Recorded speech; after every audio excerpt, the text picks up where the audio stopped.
Friends, आज आपण खूप छान कविता शिकणार आहोत आणि त्या कवितेचं नाव आहे द विंड आणि ही कविता आहे तुमच्या 5th स्टँडर्ड इंग्लिशच्या टेक्स्ट बुक मधली.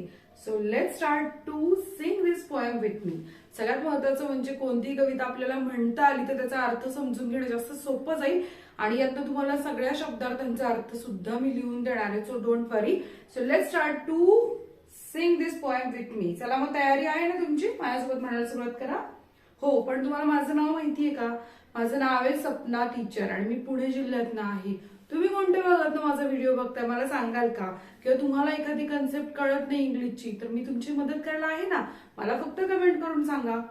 सो आता आपण बघतोय द विंड. द विंड म्हणजे काय? विंड म्हणजे वारा. अरे वाऱ्यावरची कविता आहे. त्यांनी सगळ्यात पहिली सूचना दिलेली आहे इथे, लिसन, रिपीट, लर्न अँड रिसाइट. म्हणजे काय?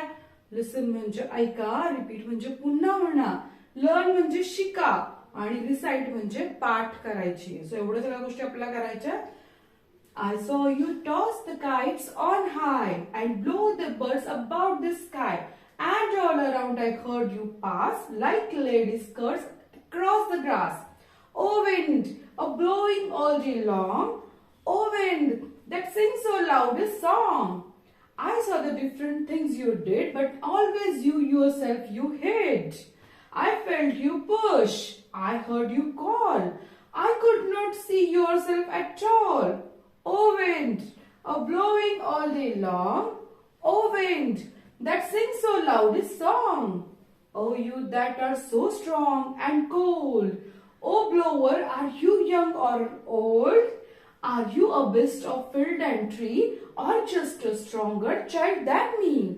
Oh wind, a blowing all day long, oh wind, that sings so loud a song. आणि ही कविता कोणाची आहे?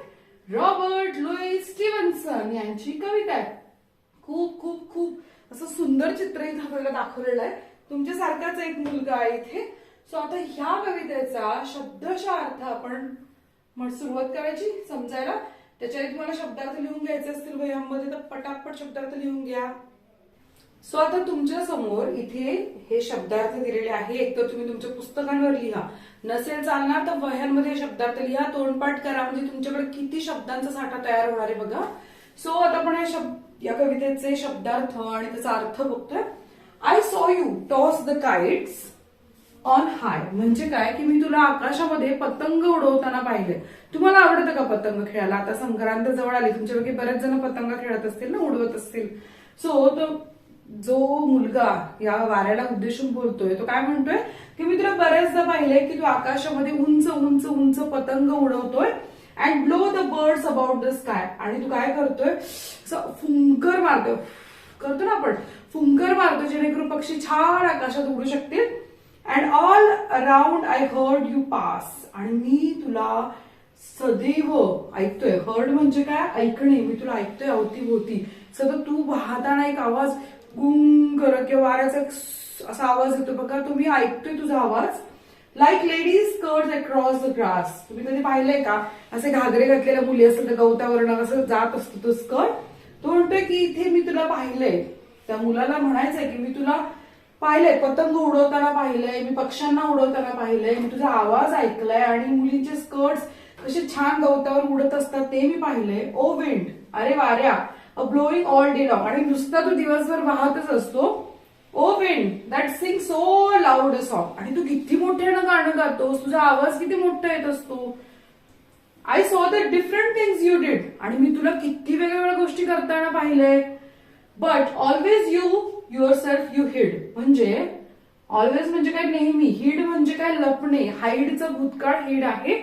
तू कायम स्वतःला लपवतेस, मला दिसत कधीच नाहीस तू, पण मी तुला गोष्टी करताना पाहतो. म्हणजे कसं की तुझ्यामुळे ज्या ज्या गोष्टी हवेत उडतात किंवा तू हलवतोस, ढकलतोस किंवा तुझा आवाज येतो ते सगळं मला कळतं, पण मला काही तू दिसत नाही. तू स्वतःला लपवतोस माझ्यापासून. I felt you push. मला असं वाटतं की तू मला ढकलतोय. एखाद्या डोंगरावरती कधी गेला असेल तर पाहिलं असेल, वारा आला की आपण असं अगदी धडपडायला लागतो. आय हर्ड यू कॉल आणि मी असं ऐकलंय की तुम्हाला बोलवतोयस. I could not see yourself at all पण मी कधीही तुला पाहू नाही शकलोय. तू किंवा तुम्ही, युअर सेल्फ म्हणजे तू किंवा तुम्ही, मी कधी तुला पाहू नाही शकलोय. O wind, blowing all day long. अरे वाऱ्या, तू सतत दिवसभर वाहत असतोस. Loud song. आणि तू किती मोठ्याने गाणं गात असतोस. O you that are so strong and cold.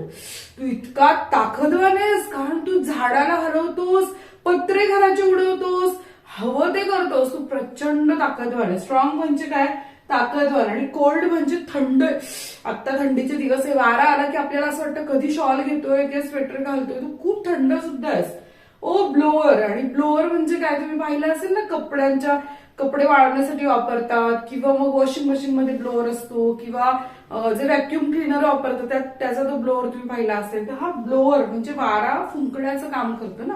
So blower, are you young or old. आणि तो वाऱ्याला नाव देतोय.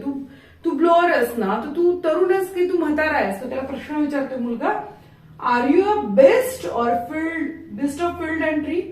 तू नरपशु तर नाहीयेस ना, जंगलातला, झाडांमधला, त्या मोठ्या शेतातला. फील्ड म्हणजे काय, शेत किंवा पटांगण.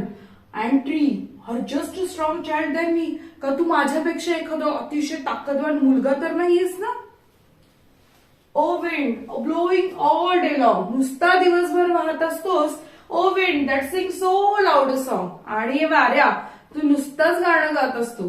सो इथे रॉबर्ट लुईस स्टीव्हन्सन यांची कविता आपण इथे शिकलोय. आणि मला वाटतंय की तुम्हाला ही कविता कळालीये. आता या कवितेचे जे काही प्रश्न आहेत ना थोडेसे, ते आपण बघूयात ना. त्याची उत्तर मी तुम्हाला सांगतेच. इतकी सोपी आहे की तुम्ही लगेच फटाफट स्वतःच उत्तर द्या. पण मी त्याची उत्तर तुम्हाला लिहून देते, म्हणजे तुमच्यासाठी अभ्यास करणं जास्त सोपं जाईल. चला आपण त्या प्रश्नांची उत्तर लिहूयात. पण आवडतोय का व्हिडिओ, आवडत असेल तर लाईक करा पटापट या व्हिडिओला. आणि चॅनलला सबस्क्राईब करा, म्हणजे तुमच्या आवडीचे व्हिडिओ तुमच्या मोबाईलवर सर्वात प्रथम येतील. The wind. Question answer. Standard. Fifth. English. Who blows a day long? The wind blows all day long. Who sings a loud song? The wind sings loud song. Can we see the wind? Answer. No, we cannot see the wind. आपण वारा पाहू शकतो का? नाही पाहू शकत. Can we hear the wind? आपण वाऱ्याला ऐकू शकतो का? Yes, we can hear the wind. Which lines are repeated? कोणत्या ओळींना पुन्हा पुन्हा म्हटलंय? O wind, blowing all day long. O wind that sings so loud a song. Question. Can you tell any two things that the wind does? Write them. तुम्ही दोन गोष्टी सांगू शकता का जे वारा करतो? आन्सर. प्ले विथ काइट्स आणि whisper in the trees. Thank you student, जो तुम्ही आम्हाला खूप सपोर्ट करता, असाच सपोर्ट करत राहा. जर आमचे व्हिडिओ आवडत असेल तर बाजूचा QR कोड स्कॅन करून तुम्ही आम्हाला नक्की मदत करू शकता. सो भेटत नेक्स्ट व्हिडिओमध्ये. आणि व्हिडिओ आवडत असतील तर चॅनलला सबस्क्राईब नक्की करा. धन्यवाद.